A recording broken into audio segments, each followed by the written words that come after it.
This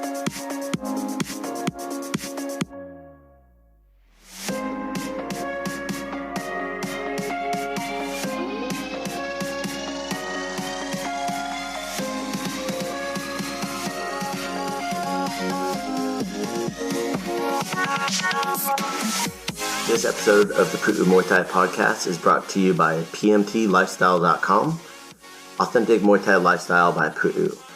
Definitely go check out the website at pmtlifestyle.com for some awesome lifestyle merchandise. That's for those of you out there either involved in Muay Thai, looking at getting involved in Muay Thai, and embrace a healthier lifestyle to live the life of a Nak Muay. Go check it out.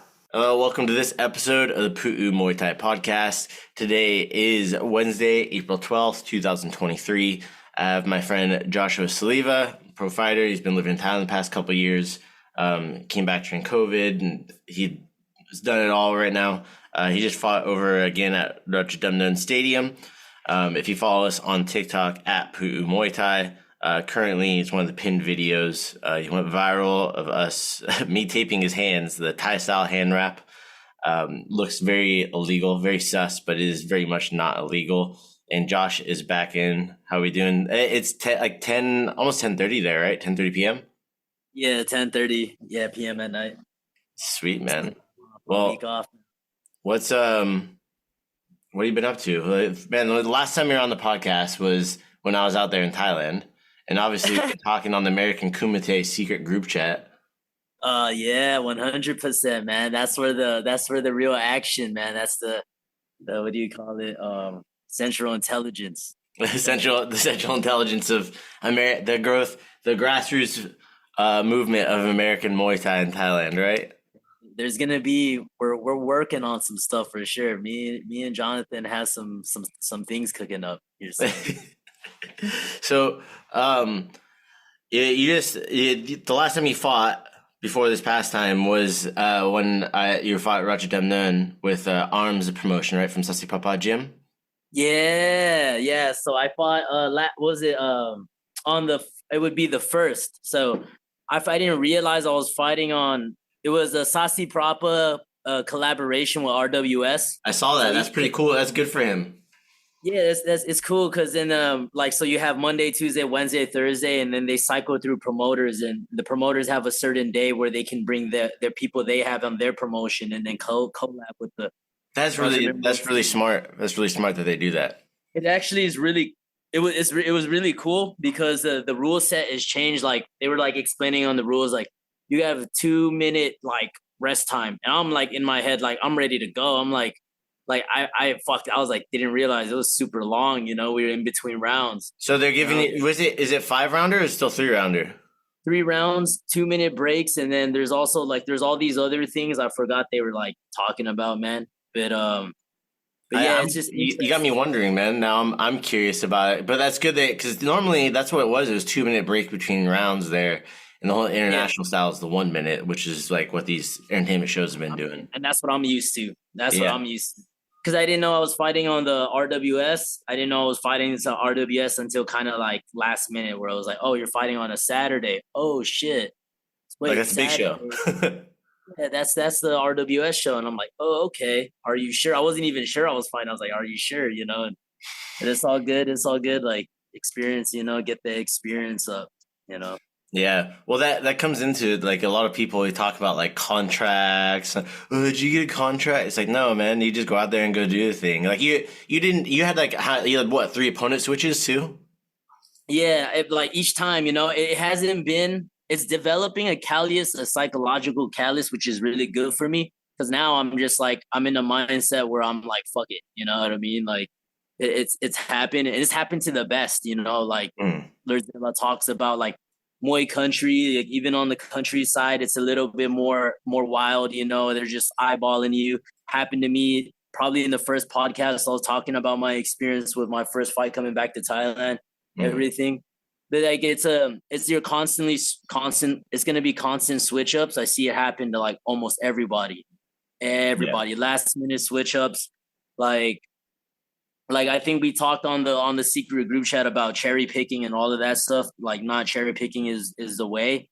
But there's people that have talked to me and they're like, oh, bro, but like, you should like do this and like think it out. But then I'm like, man, like throw me in the wild. It's all good, man. Like Muay Thai it's like you see the best, the best have the most like wildest records. You know what I mean? Like, 100 something fights, 20 losses, Danny Bill talked to me about his Muay Thai journey. I gotta find the footage of that. But he's like, yeah, I lost like 10 times in a row, like before I even got momentum, know, and like it was like I just kept going. I just said fuck it, There's another fighter back in the 90s, one of the golden era ones. I don't know if it was Ole, but he was on a 7-fight losing streak before he went on and became like he got like fighter of the year.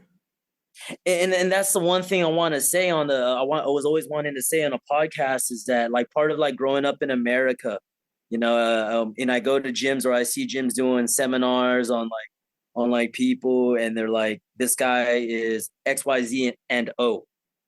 Yeah, he's 11-0. It's like what? Yes.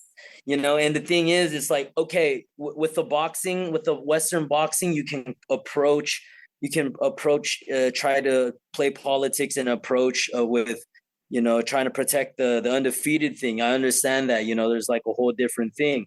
MMA, you can do it somewhat. But the thing is, in Muay Thai, it is impossible. It is impossible, 100%.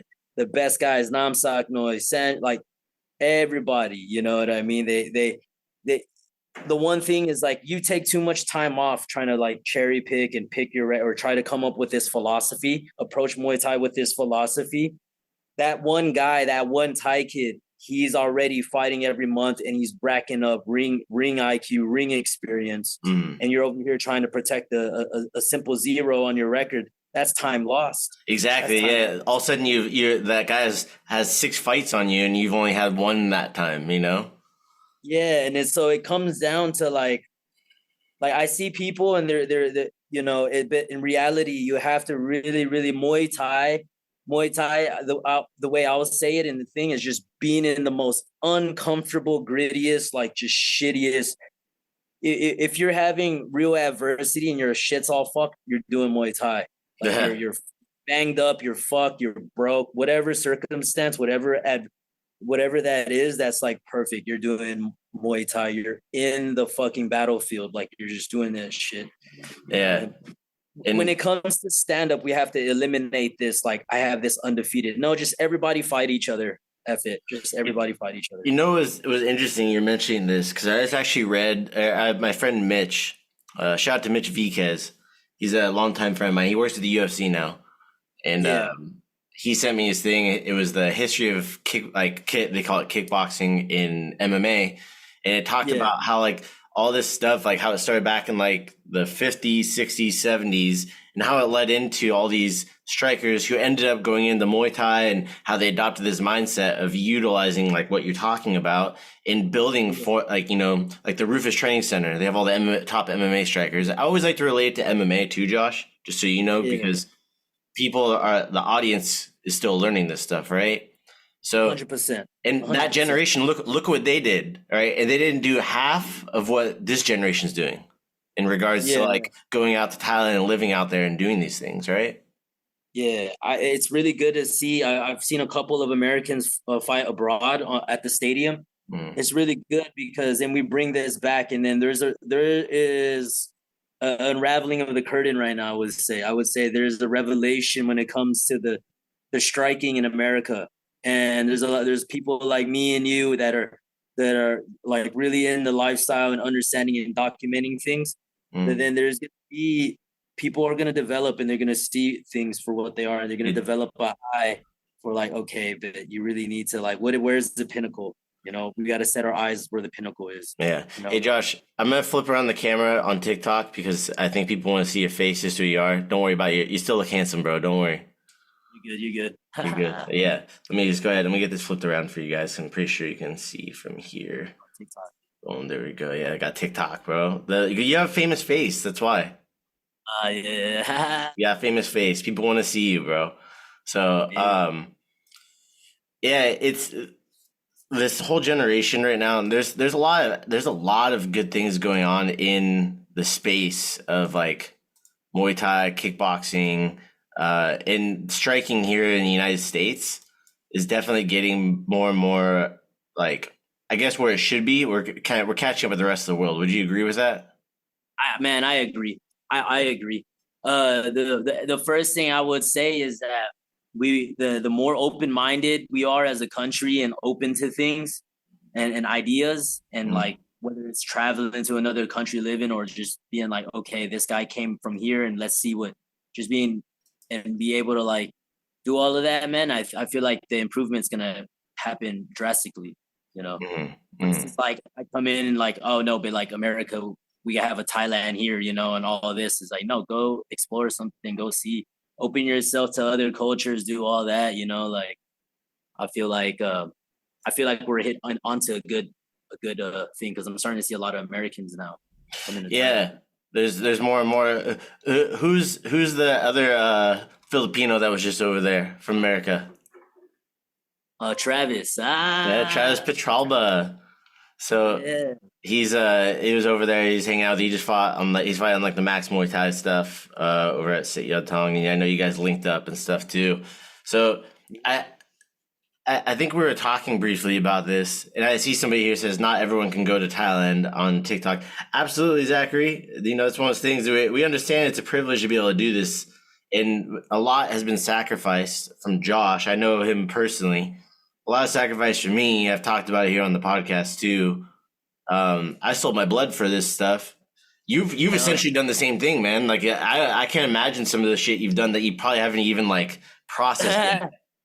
Yeah, there's a lot of things, man. Like, fuck, dude. Like, there's a lot of things, you know, trying to work and then just being out of place for a while.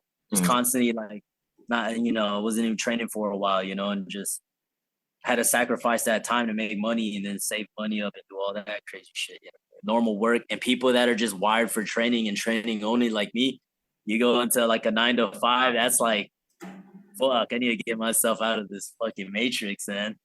Yeah. It's pretty like wild to see, like, just like you said, the sacrifice that it takes to get to where you're at. People are always going to kind of look at it like, oh, I can't do that. It's like, oh, you can, but like, what does it take to get to there? You know, everything. You know, if you want gain, you have to subtract something. You know, it's like the law. You know, it's like if you want to gain something, you have to like also discard something. Everything comes at a trade off, a sacrifice. It's like, yeah, I made the thing, you know, that's why I'm going back to the States next month. But then it's like, yeah, I made all these sacrifices. Some guy was like, you live a free flow lifestyle. But I'm like, yeah, but I'm kind of like broke as fuck right now. Yeah, man, you go back to the US, it's like, what, you technically homeless? You know, I'm good, you know what I mean? And it's just like, but the thing is like, you know, it's like everything comes at you have to give something, you know. There's gonna be repercussions. You just gotta willing to. Well, so what I'm gathering you're saying is you're not putting your fight purse money into a 401k back in the US. No. I do have like, you know, like there's always have a plan, you know, like when this, but of course fighting you have to, when you're young, you have to, how do you say, take advantage of like your youth, you know, because fuck, it only time goes by. How long has it been since the pandemic, since COVID-19? How many years? What, like 3 or 4 years now? Yeah, that's fucking nuts. That's a big chunk, man. All of a sudden I'm 34. Yeah, it's like, what? Oh, old man. Your eyes, you know, and all of a sudden I'm like, oh fuck, what did I do in the last? And I was just like, some guy was depressed, you know, I was trying to help him. He's like, but you're doing this, you're doing that. I'm like, well, okay, forget what I'm doing. You have to focus on what you're doing and what you got to do step by step. Like, it's always like the moment we find ourselves looking unhealthily at another person's life, someone else's life, that means we got to start looking at ours and start making immediate changes. You know what I mean? It's the best. Focusing on yourself and improving yourself, like at least you start that journey, then boom, you know, some shit will explode, whether it's business, fighting, whatever, you know, it's like universal. Yeah. And kind of like, you know, for stuff to do, like imagine if like let's say you can't get to Thailand, people's situations are different, right? So like, how long were you training? How many years were you training in the U.S.? And like, I think you got the chance to go to Switzerland, like to coach a bit. Yeah. How long were you training in Yeah. the U.S. before anything like that came up? How many years?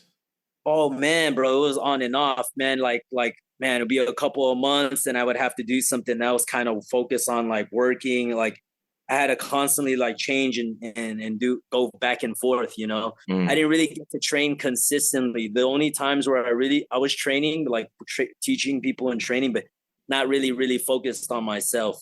You know, I didn't have the time. Most of that time would be towards like focusing on other people and making like teaching privates, working. I was doing a plumbing job. I even did sales, man. I even like fucking went into a sales job. You know what I mean? And What were you selling? Gym memberships. Oh yeah, yeah. And yeah, we just it just man, like I didn't have the patience for it, man. But like it all played out, you know, destiny and everything, man. Like so it sounds like I'm just yeah. How many years were you training martial arts until the first time you got to go to Thailand? Okay. I would say 2000, well, like maybe about 10 years. 10 years. 10 years, yeah. 10 years before you got to make the trip to Thailand. This is, I'm like repeating this for everybody that kind of is like, oh, is it too late? It's like, man, and how old are you, Josh? 27. 27. Okay. Trained 10 years before you went to Thailand. Yeah. It was like I was started young, but then it was constant, but I was still like focused on the path and just constantly fixated on martial arts in general. Like just being constantly at home, even if I wasn't really being productive, and I was constantly like, man, like every time watching Muay Thai fights, or even just constant old school golden era Muay Thai fights nonstop. Dude, that's why I don't think people realize, and I always like to say this as a reminder to people, we didn't always have YouTube. You know, when YouTube was around, people weren't uploading stuff to it. People weren't making content. I just posted a throwback podcast. So it was me, David Huerta, and Joe Schilling, and my friend Dan Mayid on a podcast. And it was the only podcast that would take Muay Thai fighters. And it was a freaking, like, you know, bless them. But it was it was a soap opera podcast where they're talking about a soap opera TV show. And they had us on as guests because there was no media. There was none. That's amazing, man. It's crazy. It's funny to see where we've gone, right? Now we have like RWS, all this. It's wild. Man, that promotion is, man, like the stadium. Like even I'm gonna go corner my friend. He's fighting on one fight night. So that's the 21st, I think, Friday, right? And he's fighting what's his name? Semenpech, the Fairtex guy. Oh, he's fighting Semenpech? Yeah, he was supposed to fight Felipe Lobo. He was supposed to fight Ferrari, but Ferrari pulled out and they switched up on him last minute again. Yeah, Thailand, baby. And you know, it's like the foreigners, but it's interesting. It's interesting to see, to understand, and like Felipe is a good friend of mine, and to understand his mind, because he's a foreigner that has been successful in Muay Thai, you know, and he's played the Thais, plays the Thai game with the Thais, and he's a foreigner, so it's like. It's amazing, man. He fought, his last fight was Nong O, and he fought Nong O in 2 weeks short notice. It was a last minute replacement because when Russia did all the things in Ukraine, they pulled out all the Russian fighters. Yeah, because they did that. They canceled all the Russian fighters essentially. Yeah, and so he took it in with 2 weeks before the thing. Is like people see the fight for what it was, but they don't know the background story. You know what I mean? And that's so often the case in Muay Thai. Yeah.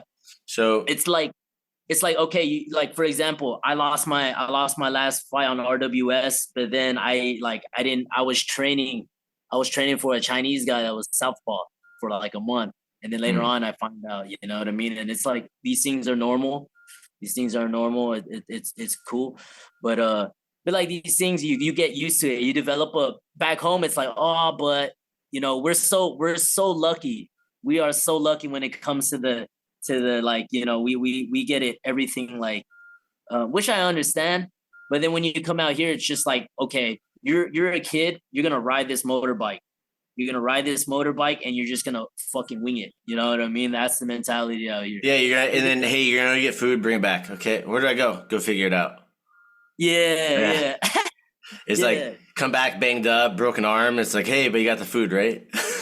Yeah, exactly. And I'm just like, man, like, but it definitely does give you something, because then you're like, and then your mind's like, okay, I've trained my ass off every day. And then you're like, at this point, I don't even care what the hell happens, what the outcome happens. I'm just going to try to do whatever the best to my capabilities, what I can do, And so it's like you reach the norm.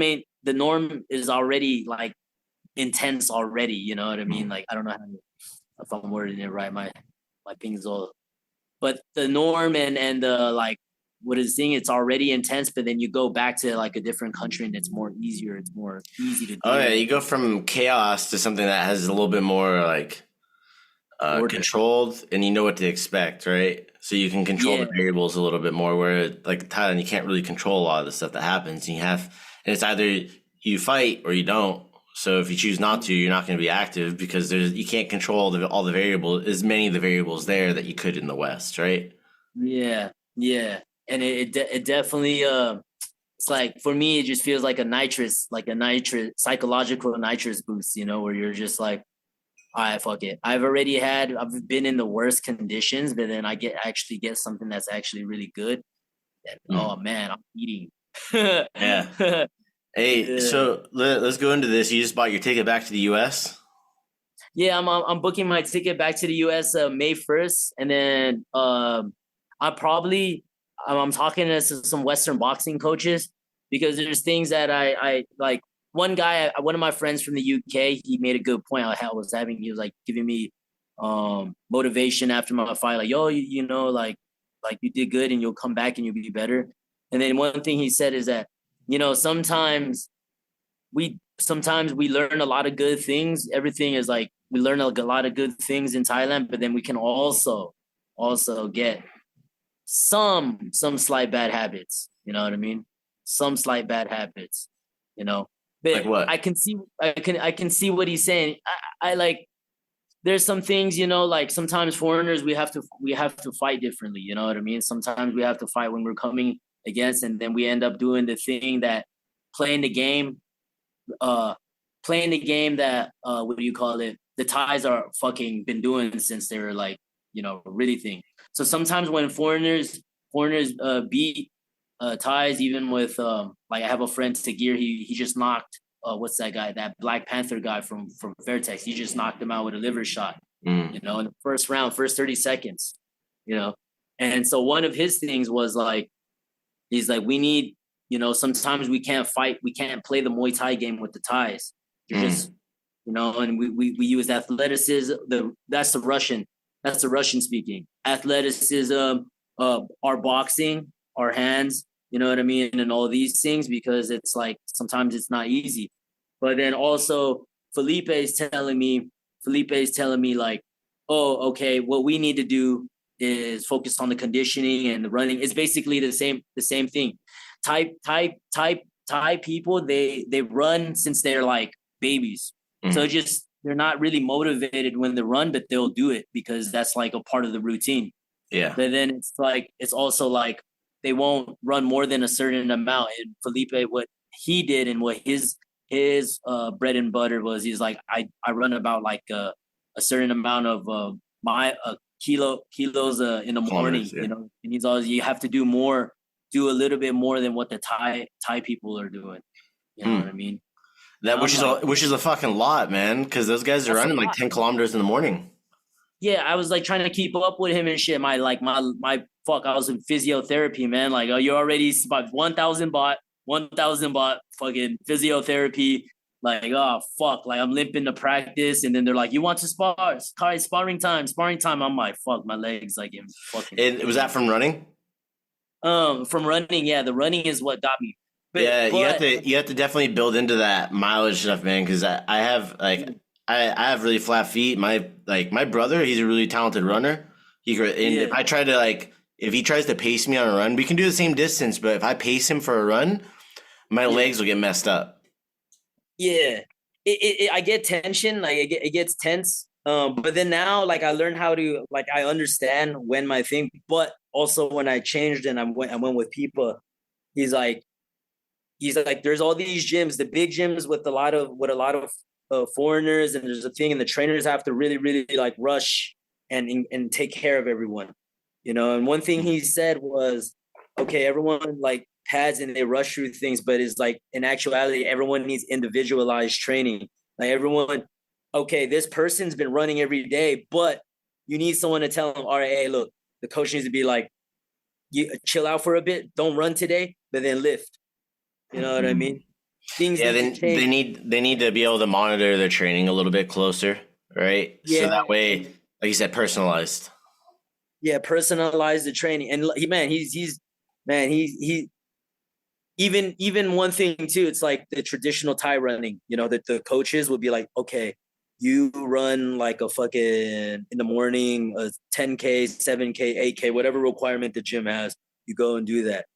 But then for him, he's like, nah, man, like you don't got to run every day. You're not a fucking, your body's not like thing like that. Okay. Yeah. You do a minimum of a 5K.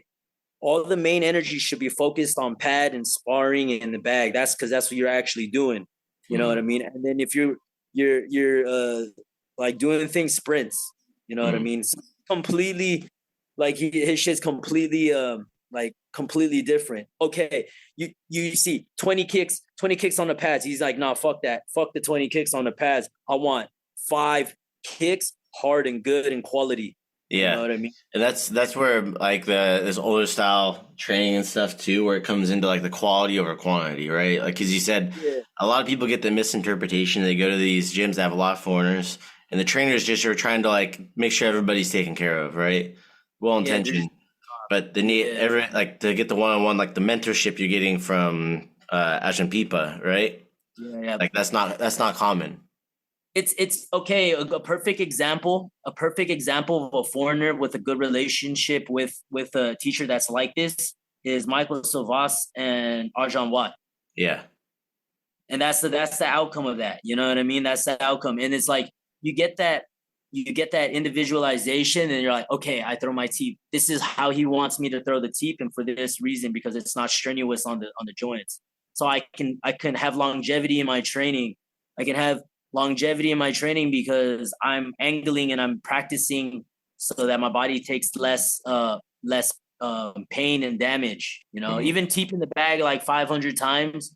You know what I mean? But then it's like, is the anatomy right? Am I doing this properly? This is important, because then we're just what do you call it? Trying to tread on water, you know, and we're just doing all this, we're exerting all this energy, but not really taking the time to refine, like, actually, why do I feel like shit if I throw the teep like this? Why am I constantly in pain? Yeah, or why can't I relax when I throw it? Exactly, you know? And so there's these things, man, go. The conditioning is important, but also you got to incorporate, like, that's the one thing that's being with the whole culture of everything right now. Everything is like, get the knockout, like get the bonus and everything. But then it's like everything is speed. It's not like before where they're like, okay, yes, conditioning, but also take the time for the technique, take the time for the thing.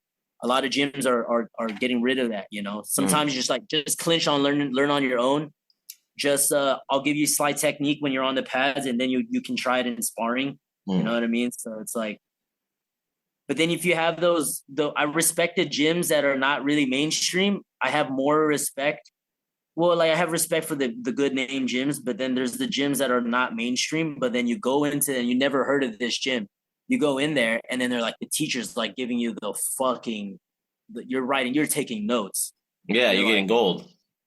Yeah, you know, and that's the best, in my opinion. You know what I mean? Those small low key gyms.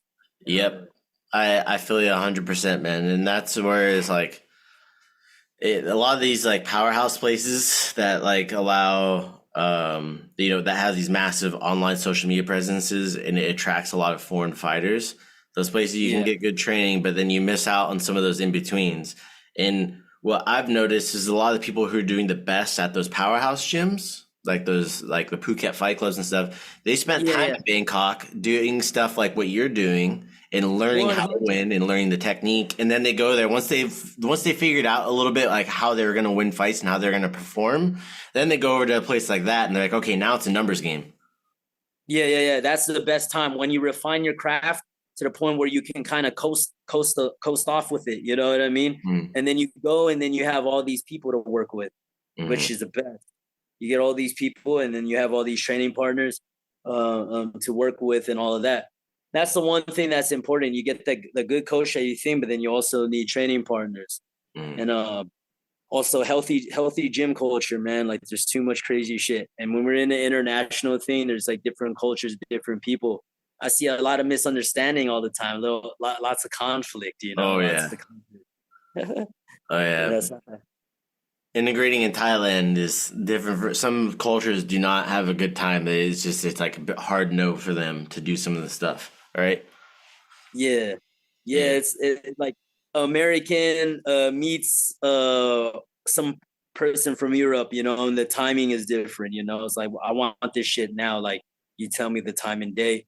The other person is like, I'm gonna like fucking 3 hours later on, like, oh, you're just responding. Little things, you know, little etiquette, different countries, you know.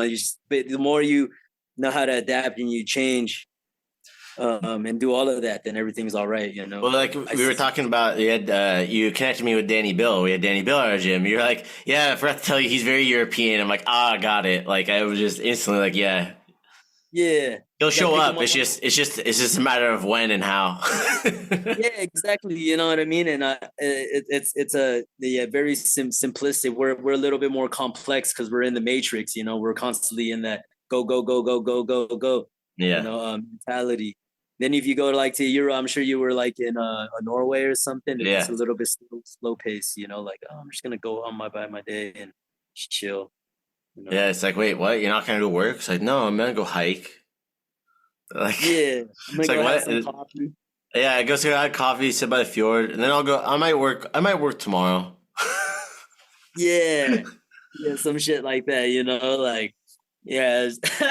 Yeah, it's freaking crazy, man. But it's funny, man. You start to see like, you know, you integrate in Thailand, you see a bunch of people and the foreigners. If they're not here for Muay Thai and they're not here for like martial arts, yeah, stay away, you know, stay away.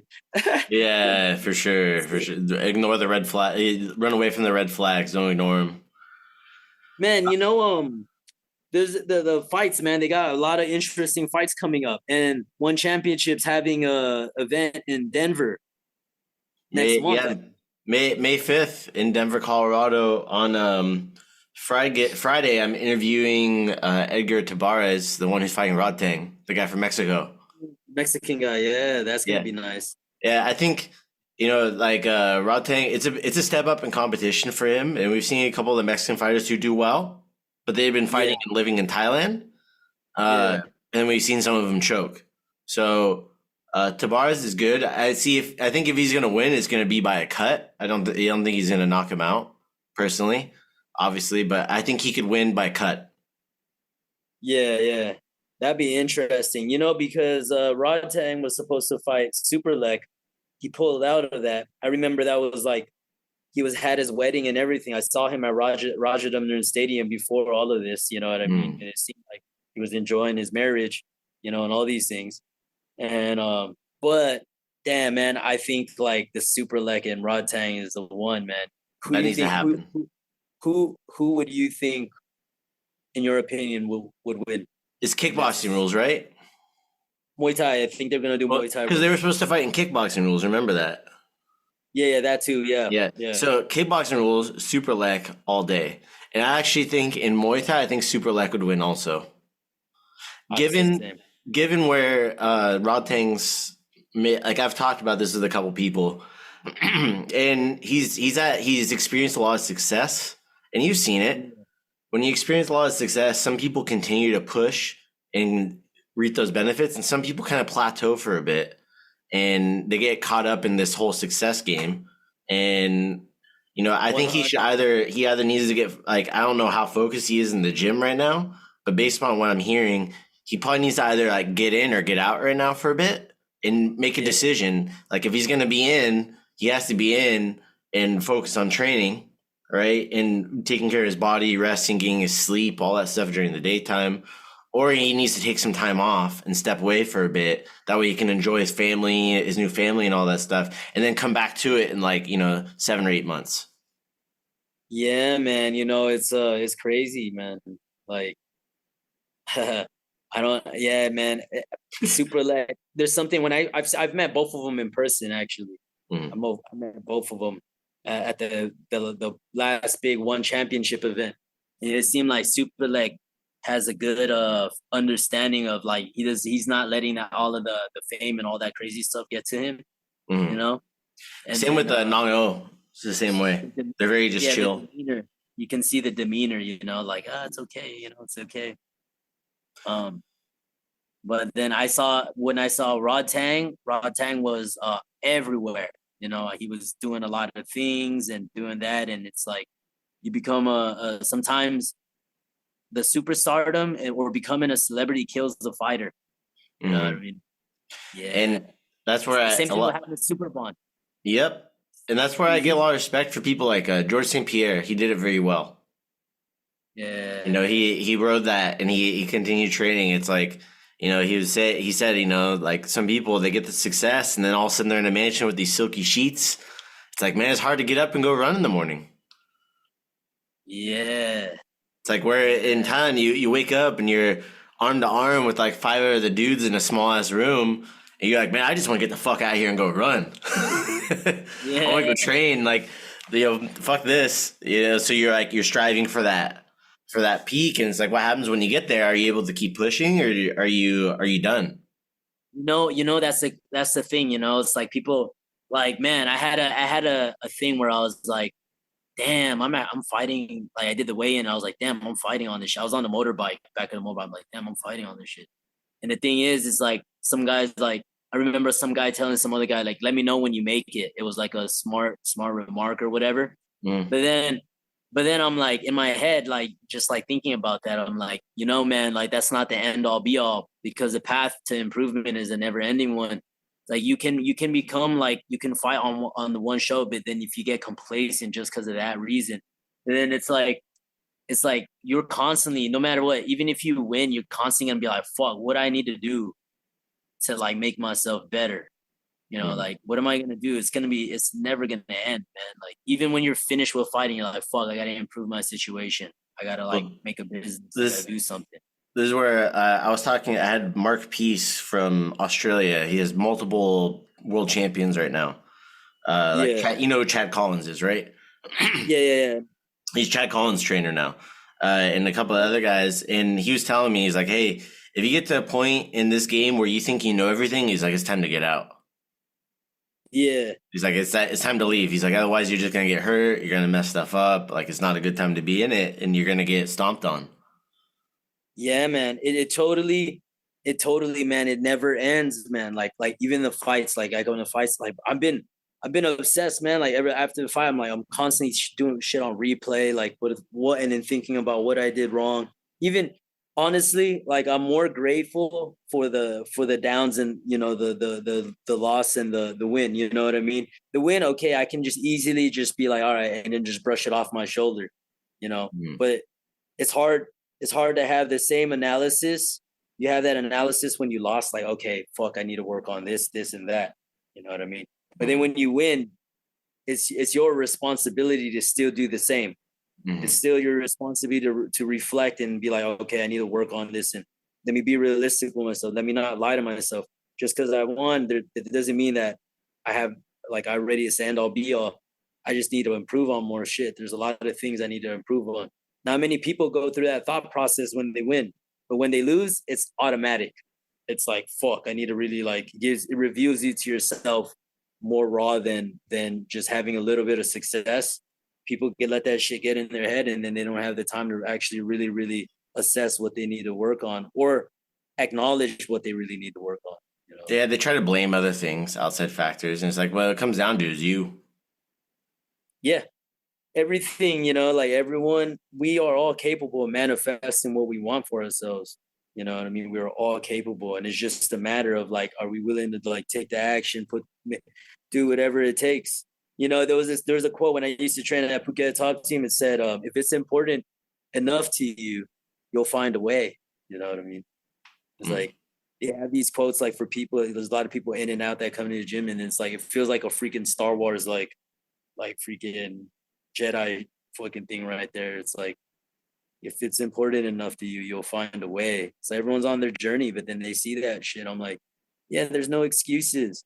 There's no excuses. Like I lost, and I had my reasons, and now I'm reflecting on it. And now I'm better because I'm acknowledging what's wrong with me, you know. Yeah. Hey, I got a question for you. Yeah. Would you ever be game to fight in rope, kachuk? Yeah, man, I'm down.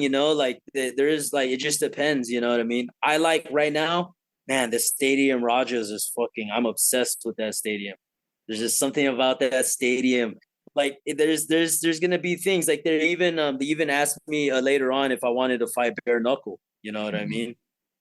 And the thing too, because the owners at the gym, they're like investors. But then the thing is too is like, man, like Raja though, man. Raja is just such a like fucking. I'm obsessed with freaking that stadium, man.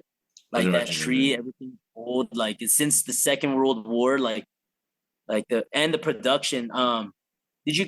Yeah, the production is fucking nuts too, man. Yeah, it's crazy what they did to that place since COVID. Yeah, because then the moment they started painting everything and actually like doing everything, polishing that the wood thing we get oiled on, the little. Yeah, dude, it was just because it was just ratty ass piece of wood before. Now they like buffed it up and they epoxied it so that way they can preserve it. Yeah, that shit's nuts, dude. Imagine the amount of fucking the people that got oiled on those fucking, the legends and shit. That just like, you're at Raja all the time. You run into the names of the big names of Muay Thai. Like fucking what's his name? Pech Moricott after my fight was like, actually like looked at me and was like, hey, like good shit. I'm like, damn. I'm like, I was watching you like 2 days ago, like 2 weeks ago. You know what I mean? I'm Yeah. like, damn, it just becomes the norm now. You just don't, like, extremity is just your best friend when you're doing Muay Thai. You're constantly just extreme mode, just constantly doing extreme shit.